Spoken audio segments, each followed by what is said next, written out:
How long is this war on Gaza now? 19 months, 20 months? Hamas has no air force. No, the question is no artillery, no this. tanks. Israel has failed to. Actually, Israel has ended up increasing the numbers in Hamas, whereas Yemen has hypersonic missile systems that haven't been, that are not Iranian, that can hit Ben Gurion Airport and bypass the THAAD system and your so-called Iron Dome.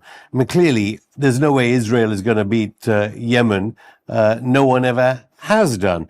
So why does Israel still speak like this, as if it's going to beat Hamas and beat Yemen, when it's clearly never going to beat Hamas if it hasn't beaten it in 20 months, is it? Well, actually, that's not accurate. The former administration under President Joe Biden placed constraints on Israel that prevented Israel from winning the war early on.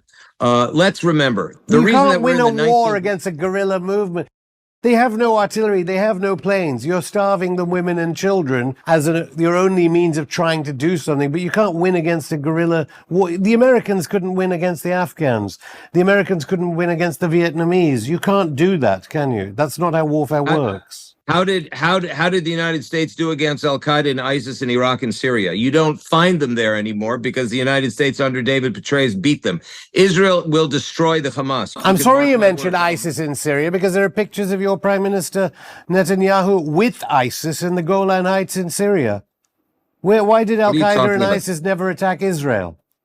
I think we know the answer. Why is Yemen attacking Israel? We share no border with Yemen because Yemen is ideologically driven to our destruction because it submits to the Mahdi and the sense of Shiite radical eschatology. It may well do, Dan. It may well believe that, but it's also saying that it has a duty to have solidarity with those being the subject of what they say is genocide. So therefore, under international law, it has a duty to attack Israel. I mean, one doesn't have to agree either way, but that's their position.